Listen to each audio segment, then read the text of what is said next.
Bismillah. Jadi sekarang kita sudah berada di Pelabuhan Birah, akan menyeberang ke Selayar. Sekolah Alam Sen kami bersama dengan Sekolah Alam Depok.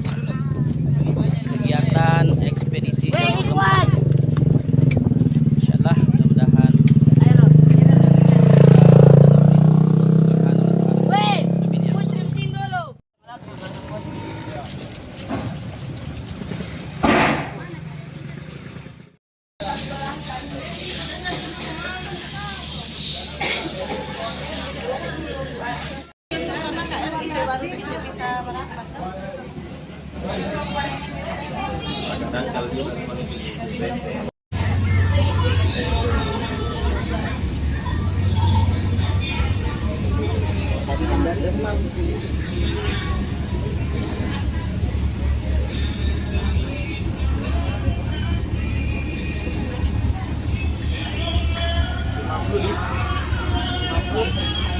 yang pegang tangan.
Kita menuju museum apa?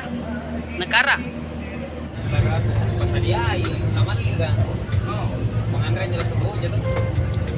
Perjalanan menuju museum negara. Museum negara bukan neraka.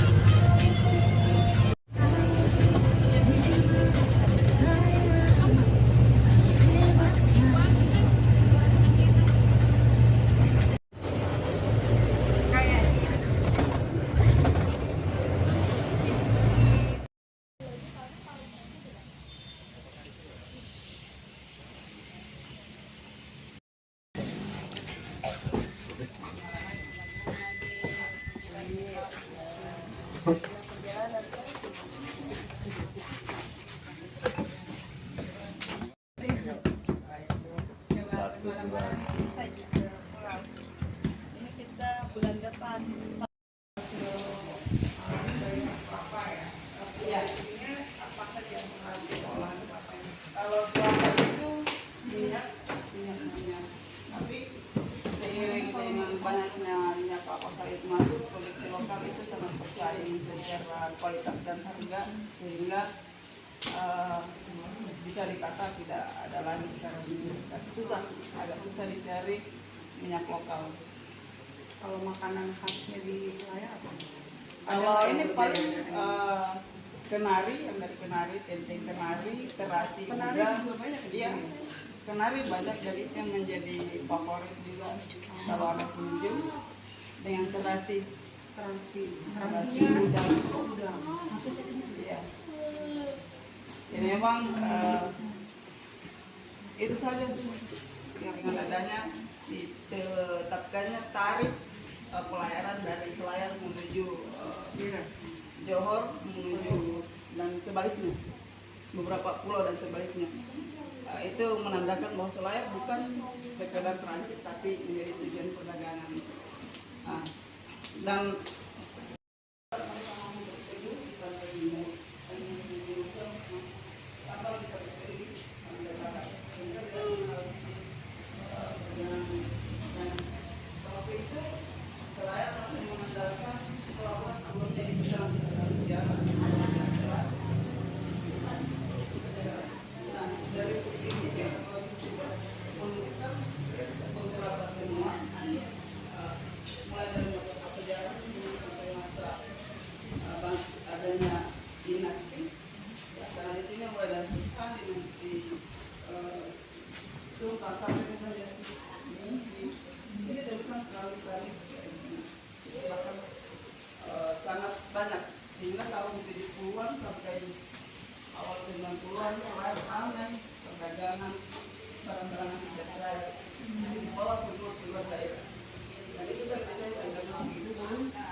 Iya, selain membeli di hati itu, itu namanya lupa penampakan. Sarung dilarang lupa penampakan. Tenun sarung yang lebar, sarung putih lupa penampakan itu dalam catatan sejarah bahkan diekspor sampai keluar. Jadi selayar mampu produksi berapa ratus tenunan dalam sebulan.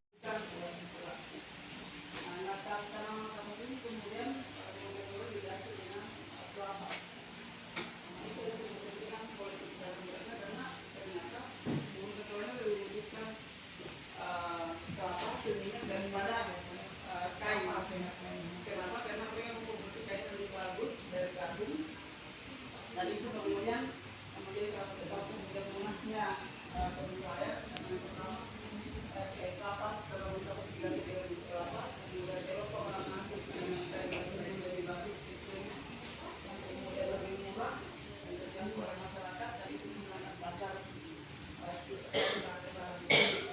bukan kerajaan dalam arti sebenarnya nanti ada pimpinan wilayah tapi tidak berkota jadi saya pimpinan daerah tapi mahkota dengan sendirinya jadi ya di jalur itu setelah terpecah keluar di sini di sela-sela batu ini.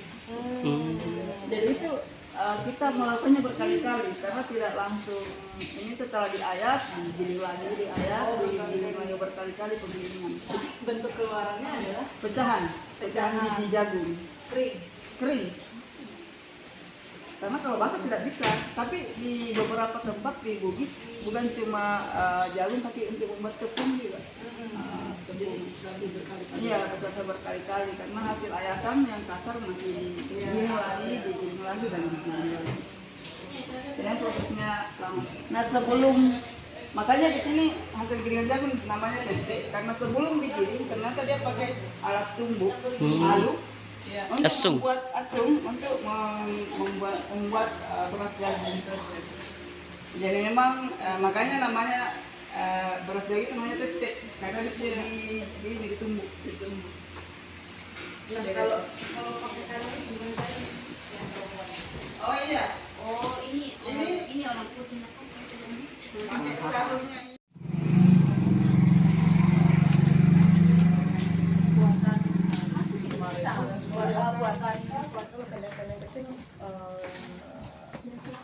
Jangkar ya.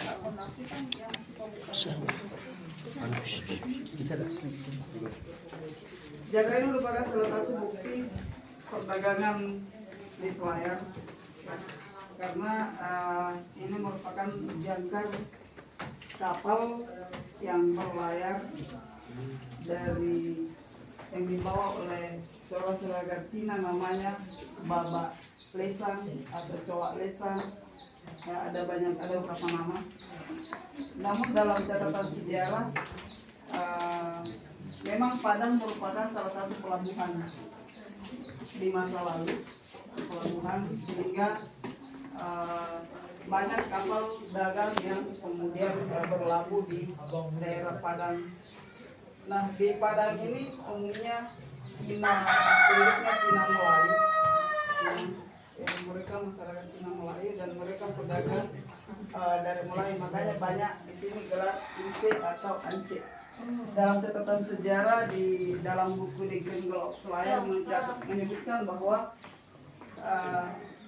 Babak Lesa atau Coak Lesa itu merupakan salah satu saudagar Cina yang menikah dengan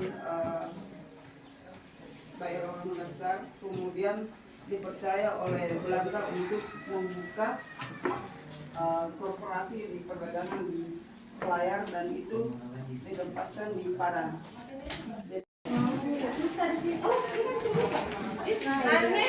Itu lagi.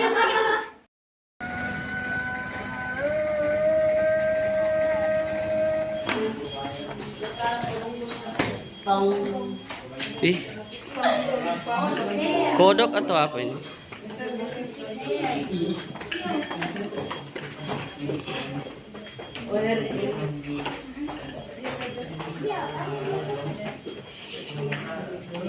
Kodok. Sudah semua?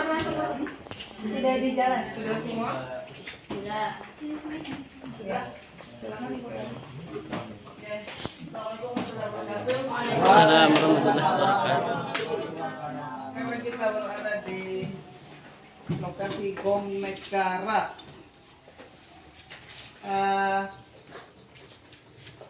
Gong Negara ini sudah menjadi ikon budayanya kita walaupun bukan hasil kebudayaan Selayar, tapi merupakan hasil kebudayaan Cina yang dibuat 2300 tahun yang lalu atau 300 tahun sebelum Masehi, masa prasejarah atau praksara. Sejarah Gong Negara itu sendiri pertama kali dibuat 700 tahun sebelum Masehi di Cina.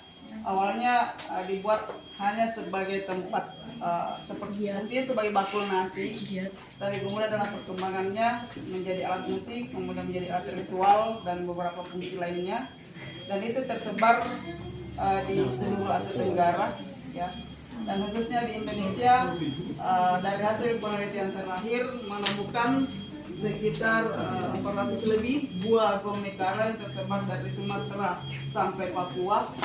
Dan kemudian salah satunya adalah gong yang terdapat di Selayar ini, dan ini merupakan salah satu gong terbesar yang memiliki ornamen yang unik, dan setiap semua gong itu berbeda-beda, tidak ada yang sama satu sama lainnya, dan mereka juga gong itu juga memiliki fungsi masing-masing di wilayah masing-masing, jadi tidak semua gong memiliki fungsi yang sama.